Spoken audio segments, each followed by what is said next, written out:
And that was the reason I even got VR chat in the first place. I just wanted that Nero model. That was the only condition of me playing the game. And then we found it.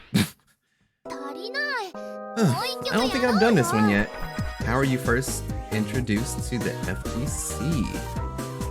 Me? First introduced to the FGC? I was always in it. I was born up. No, I'm joking.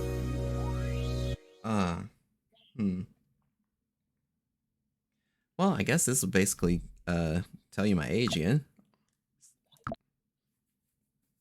But I would say it was a formal introduction to what the fuck is an FGC when Twitch streams were really taking off and they were streaming tournaments that way. For the most part, and I hope my voice is going over Glory Day perfect, going over it fine. If not, oh well. So, the best way to put it is that give or take a decade ago, you know, Twitch was just budding and really getting out there. And alongside several of my alongside several of my friends, one of them is currently in the voice chat right now. Yeah, Raffle, I'm talking about you. We tend to watch a lot of the tournament play. As far as just tournaments that we did watch, it was a lot of, I want to say it was a lot of Persona 4 Arena, a lot of Guilty Gear, and some Blaze Blue as well. And then we also watched, you know, a couple of the big scenes, locals. So, you know, when they had...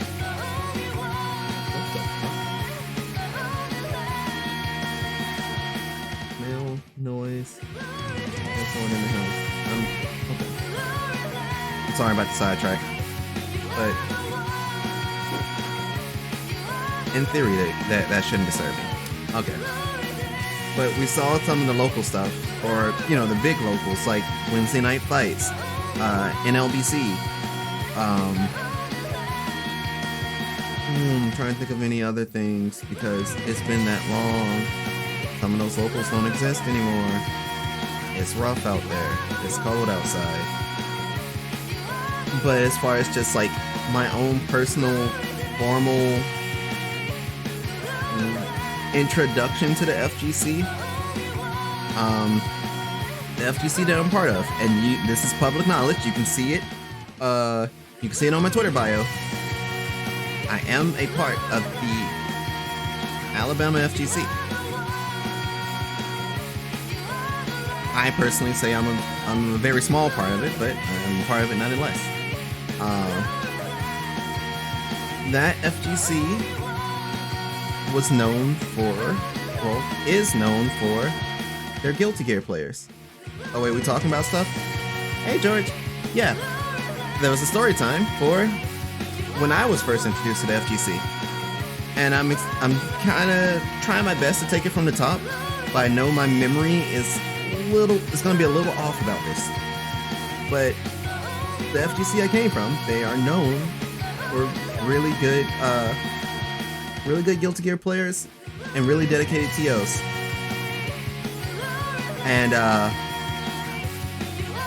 my first introduction to them was in literal passing and not knowing who most are and who were they going to be. So these are, you know, about a decade ago or so. But when I first went to university, we used to have a Friday night meetup where everyone just played video games. To give you a good climate of what the games that were normally being played, we had the Street Fighter 4, we had the Persona, we had the Marvel vs. Capcoms. And since it was like kind of a smorgasbord of all the other games, you know, folks played other games or brought their game systems and stuff. People brought Just Dance. and I became obsessed with Just Dance. So I show up to the nights to play a little bit of fighting games, but to mostly dance. But then by going to those nights, I eventually learned about the Fight Club at my university, or I think it was called the Fight Club. No, it was like, it was called the Fight Club, or it was like Fight Nights. It was a subsection in itself, and they met up on other nights. I show up to like both of these events, and in passing, I've seen some of the really powerful like figureheads of the community. They pull up because, hey, we had tournaments and stuff, and some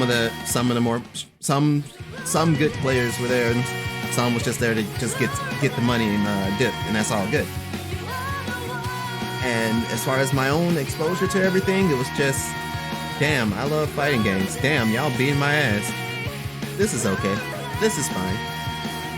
But the thing that made me push into just actually learning about what the heck the FGC was, not only from watching the Twitch streams and all of that,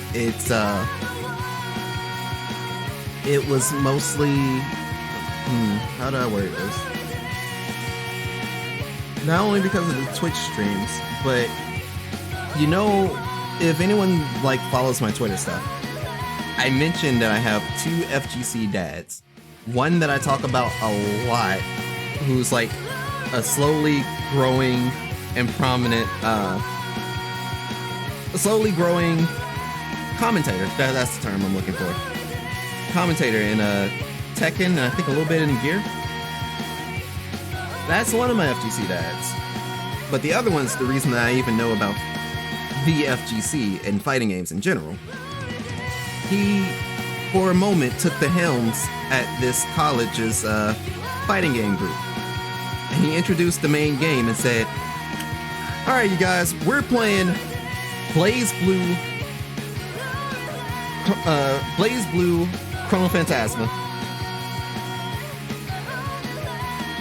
And that's what, long story short, got me into really being like, damn, these fighting games go hard.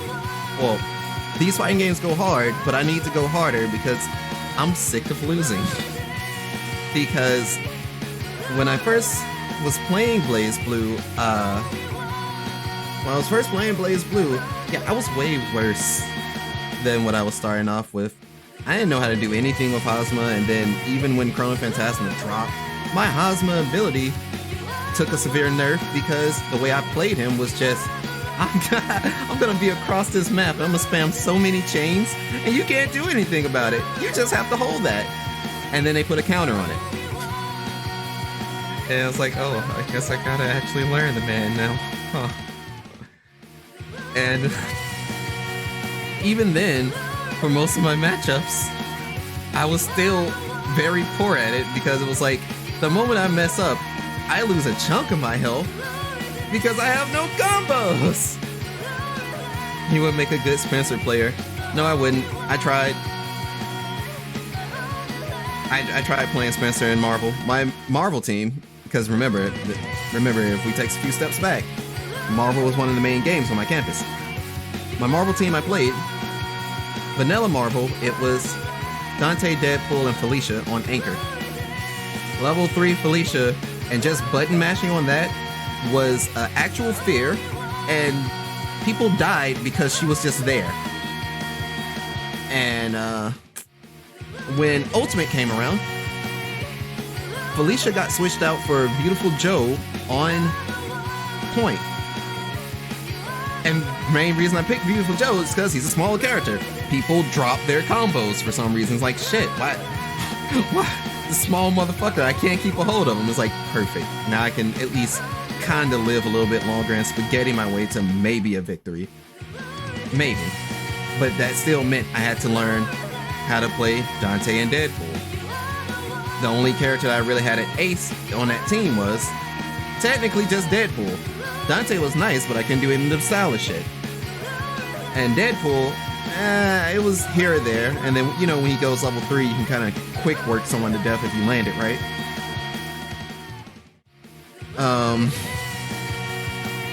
And where was I? Oh, right. with the Blaze Blue improvement stuff, that's when I started watching other streamers, other Blaze Blue players, indirectly learning about like Hazama mains and all of that nature. And just, I never was someone that was into the forum culture. I didn't like talking on forums. I was also horribly shy back then. And I also wasn't streaming as much back then. Well, I was streaming, but that's a different story entirely. But I wasn't too much into the FGC forums. I never really spoke there. I was definitely one of those stream lurkers rather than stream monsters. And there were several moments that I just watched that just kept me in love with fighting games. Different moments like I believe it was at Evo, and Bananakin was basically mopping up Japan, and the whole Banana America thing was going on. That's one of the more memorable moments for me. The anime room salty sweets at Evos, I used to always tune in for those. Those were like some of my favorite moments or to look forward to for Evo. Of course, you know, diminishing returns, so the more I looked at it, the less I really wanted to. There was moments like the Dogura versus Galileo moment for Evo, where the entire bracket gets reset and Galileo brings it back from the depths. Every match was a fucking masterpiece. And I'm pretty sure that bore a lot of Lychee players. Like that made a lot of Lychee players on that day. And a lot of Dogura folks as well. SKD running rampant on everyone. What other moments are like really memorable for me? You know when Don't Lose Your Way was really popular, and Shabris could combo into her instant kill in Vanilla P4A. That, and then Bananakin did it like in bracket. Like, obviously I had some inspirations back then as to like the mains I played today, but those moments really helped shape me saying, you know, I really like fighting games, and I really hope that I can at least show that type of appreciation, or at least give it back to my own community. The only way, shape, and form that I've technically accidentally put myself into for it is that I help out with my local anime convention, which so happens to be the biggest anime convention in the state. And I just talk with some of the folks in our fighting game community in hopes that they help us out, hopes that they come through, and hopes that I can help put on a good show for them. Where it's still a growing pain, a really big growing pain, and there's a lot of process that I feel like I'm falling flat on. But hey, I'm slowly learning, and then slow motion's better than no motion for one. It's better late than never too. And during the times where this convention has gone on, everyone's for the most part has enjoyed the tournaments that actually occurs. And I just wish that I could do more, but I know with the situation that I'm in is I can only do so much, and there's a lot of things that I would love to do where my hands are technically tied to do. But you know, we'll get there someday. If I am still doing like the TO stuff, and by the way, the convention, I don't mind talking about it. The convention is a Comic-Con, but I don't mention it too often because hey, this is actually supposed to be a family-friendly convention. I'm family-friendly when I need to be, but at the same time, my thoughts and opinions is not to reflect what is Comic-Con. And it's a really fun convention. It's a 3-day convention. It's the biggest one in Alabama. I know this has now turned into a pitch for people to bring your ass to Comic-Con, but we are partnering up with another group in the Alabama FGC. They're basically spearheading this, and they're called New Challenger Approaches, NCA for short. They got a big team battle planned in Dragon Ball FighterZ. I think it's gonna be the dopest shit. They have several games in mind that they're gonna come out with, or host in terms of tournaments. And this, at the very least, this is what I was looking forward to doing when I put myself into this position, is give my local FGC any opportunity to hopefully help get others into the genre that we love. That's what I want to do ultimately, and that's one of the reasons why I stream too. It's like I want people to enjoy fighting games. You don't have to be God to have a good time at fighting games, and people tend to forget that. And it's rough, but what can you do? Now, I've rambled a little too far and went a little too off track, but I hope that covered the story mode for you.